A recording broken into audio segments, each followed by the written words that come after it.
Hello, YouTube, and welcome back to the Road to Glory here with Darby on FM 22. As you can see, wow, okay, we were just going through the managers on stream. We are on stream. If you haven't come over to Paulie29 on Twitch, make sure you do to see this save live on Twitch. But you can see Ten Hag has been sacked by Leicester, which is quite interesting because we're just talking about all the different managers that are in the league. But you can see we are sitting third in the league going into December. This has been the run. We have been flying since we went into the 5-back shape here with Man City 3-0. Knocking West Ham out on penalties, beating Crystal Palace, beating Wolves 1-0 from a Sturgis goal, then beating Arsenal 3-2 with a Kamara hat-trick.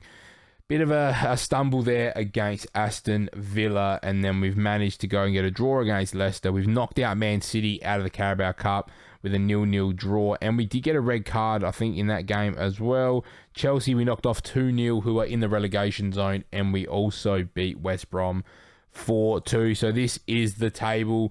Very, very positive start for the Derby County boys here in season 3 of our Road to Glory.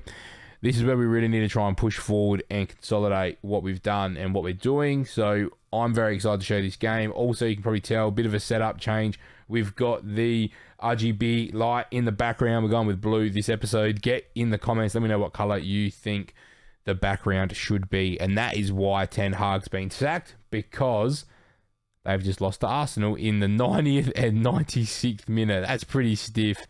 And Leicester are floating with relegation at the moment too. Look at the teams then. Leeds, Everton, Leicester, Chelsea, and Crystal Palace all struggling down the bottom of the table at the moment, and there's lots of different options that the assistant coach is telling me that I should be considering. Where's Marco Canna? See, it says fit, but he's not 100% fit. So I don't want to play guys that are in that position. As a left back, we definitely need to bring our boy Buchanan just in case, probably for Sanson. We've got a goalkeeper. We've got a fullback. We've got Orellano as a 10, Sibley as a 10, Herrera as another right back. Midfielder. We're probably lacking a striker option off the bench, which is probably Traore, and we probably don't need Herrera. And this is your team that is going to take on Man United. We've got Livakovic, Sturgis, Harwood, Bellis, Samolic, Gabby Menino, Zamora, Busquets, Bird, Xerxes, Brenner, Kamara. That is a very, very solid front three.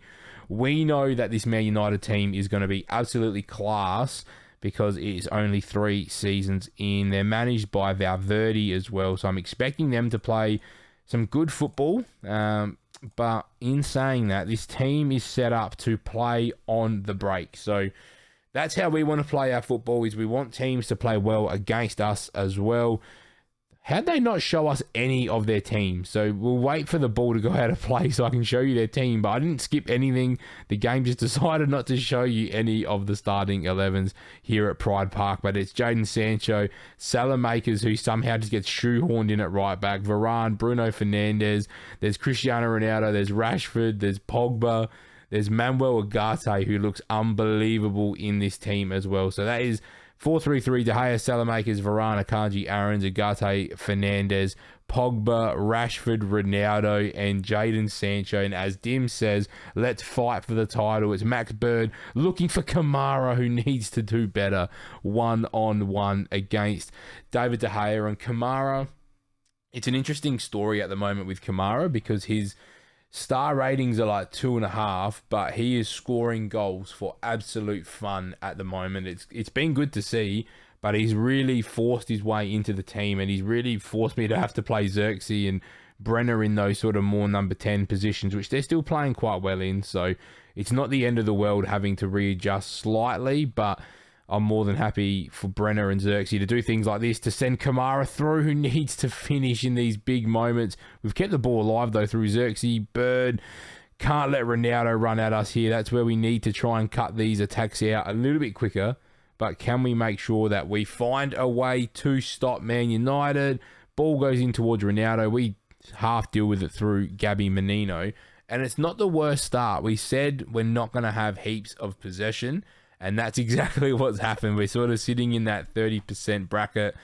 they're going to have the extra number in midfield, but we are going to have the extra number going forward with the counter attacks, which is positive, and that's what this season's going to be for us. You can see we're sitting in third with a 1 goal difference. There's going to be games where we get dominated, and there's going to be games that we're going to just win by the skin of our teeth. But I'm really enjoying what I'm seeing from this group of players, and I think we're at a point where we're not going to be making too many more signings unless we can get a few of the fringe players out the door as well. That's pretty much the only way we're going to be able to afford anyone else, but the team is gelling together quite well. They're playing really well in this system, so there's no need as we fire a ball into Brenner. And the big thing for YouTube, and guys, if you're in the chat here, make sure you get your comments in the chat, but I'm more than happy to sort of direct this as, you know, a community save as well. So if you've got thoughts or there's things you want me to tweak, make sure you let me know what those things are, because I want you guys to be as involved. And Livakovic makes an unbelievable save to keep this at 0-0, and it's another highlight for Man United. Bruno whips it in towards Varane. Bird deals with it extremely well, and can we just make sure that we do not concede another opportunity? It's Bruno. How's Brenner not 100% in this? He's played as a shadow striker in at least 3/4 of the games that we've played this 5 at the back system. It's Rashford. It's well blocked by Xerxes. That's a great challenge from Busquets, but I'd rather him not go sliding in like that in the box. But we find Bruno, well, we don't find, Man United find Bruno Fernandes into Varane, and here we go. Look at the shape we've got here. We're making it very difficult for United to break us down. We do roll the ball out to Sturgeon, but that does end the highlight, and we're looking just nice and compact. We've got our bank of 3 here with our wing backs. We should be able to get out wide because the inside forward should be quite high up the pitch here, but Zamora finds Brenner. That is a poor ball. Brenner should know better. He's got much better passing and better decision making than making those opportunities be wasted. But Zamora now looks like he's really out of position. This is where United can get at us, and it's Rashford. On my gut feeling, I felt that that's probably 1-0.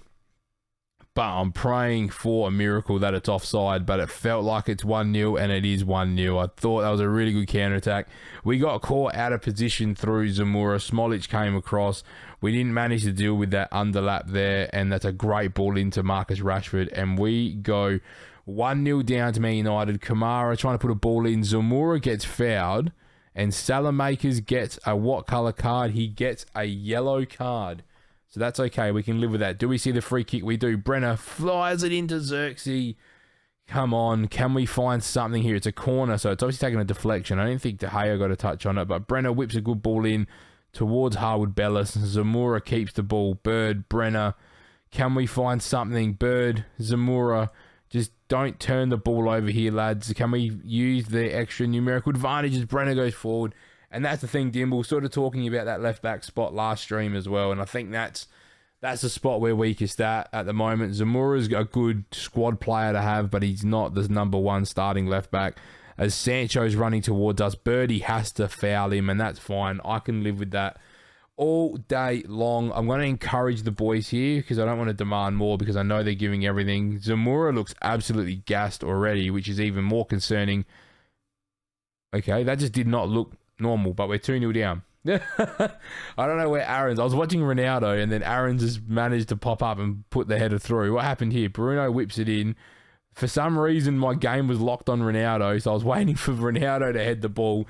He got nowhere near it, and Aaron's taps it into an open net, and we go 2-0 down to Man United. And I think we need to have a level of realism that we're actually creating chances against United, which is kind of scary. And it'd be nice if we start taking them. But let's pump the fist, keep going. I'm going to take Zamora off because he's absolutely gassed. Buchanan hasn't played heaps of football, but I think what we're going to need to do, guys, is we're going to need to make some money in January by selling some of the fringe players somehow.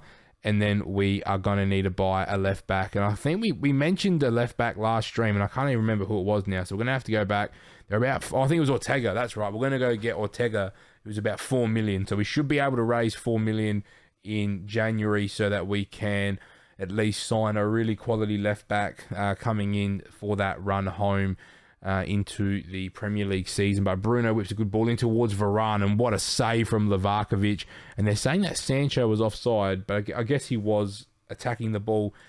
Not heaps to comment on from our perspective here, but overall, you can see the patterns of playing. You can see the ways that we're able to really progress the ball really quickly with this team moving forward. That's what I'm really happy about, the way we're playing at the moment, and that's what the positive signs are, that with a bit of extra development and with 1 or 2 signings coming into the team, we're really going to be able to compete at a high level very, very soon. The obvious thing is that if we can somehow find some form of European football, it doesn't have to be Champions League, even if it's Conference League, we just need to get some level of European football so we can get that extra little bit of revenue in just to support us, because a lot of the players we have brought in, they're really well-recognised names, but we've got lots of deals where there's installments, so we need that extra bit of money to come in almost just so we can clear those debts first before we start looking to buy more players, because we've got a couple young players joining us in January, and the ball goes in towards Xerxes, and it's just gone over the bar, but it looked like it was a goal kick. We've used 1 sub already. I kind of don't want to throw the kitchen sink at this, because what we're doing is working. We've conceded 2, but we have had 4 shots on target, so we are creating opportunities. Players are starting to get quite tired. We're going to take Brenner off for Louis Sibley, probably Orellano, and we've got 1 sub up our sleeve, which I'll hold on to for the time being. And can we just make sure, if we can grab 1 here, then I think we could potentially snatch a second, but I may be asking for a little bit too much from the boys here at home. This Man United team is very, very solid. We do have a game against Brighton to be mindful of, and we go 3-0 down. I'm going to take Gabby Menino off now as well, because he's such an important player to the way that we play football here. Obviously, our wing-backs do get highly involved, and we want to protect them as much as possible because they are very important players. And this has not been the top of the table clash that we were hoping for, but you can see that the middle, or even that from 3rd to 7th, it is very, very tight. And we have played the extra game or 2. So next time you see us, we may have slid down the ladder a little bit as no result of our own. More so the fact that we've played the extra couple games over some of those top 7 rivals. And Livakovic has just absolutely gifted Marcus Rashford. Man United's 4th, and this is just getting a little bit more out of hand here in the 87th minute, which Dom does not make those type of mistakes very often. So get them out of your system when the game's already over, and I can live with it. But United are just having more and more and more opportunities. We can't afford our goal difference to keep plummeting the way it is. It's Jadon Sancho whips a ball into Rashford, finds Pogba, and that's over the bar. And can we just see the end of this game, please, FM? Because we are in struggle town. We're not at this level, and I think if we were to snatch a result here, that would have been the definition of a snatch and grab. We know that Man United, Man City, Liverpool, Spurs, Chelsea obviously in the relegation zone at the moment, but the team on paper, and we have beaten Chelsea, but the team on paper is very good. We know that we're not near those teams yet, but this team has the DNA to ultimately do that eventually. What a ball towards Marcus Rashford, who stops it for Gabby. Oh, that's right, they got Gabby goal. He refused to come to us, and he went to Man United so he can sit on the bench behind Cristiano Ronaldo, and he has gone up in value massively in 6 months, which is really frustrating because I would have loved Gabby goal in our team starting every week, but it is what it is. Donny van de Beek finds Akanji. Can the referee just blow the whistle, because 4-0 is embarrassing enough at home? It's Max Aarons, and that is the end of the game, and that is the end of the episode. If you have liked this episode, make sure you smash a huge thumbs up on this episode. Make sure you comment and subscribe, and we'll see you very, very shortly for another episode of The Road to Glory here with Darby.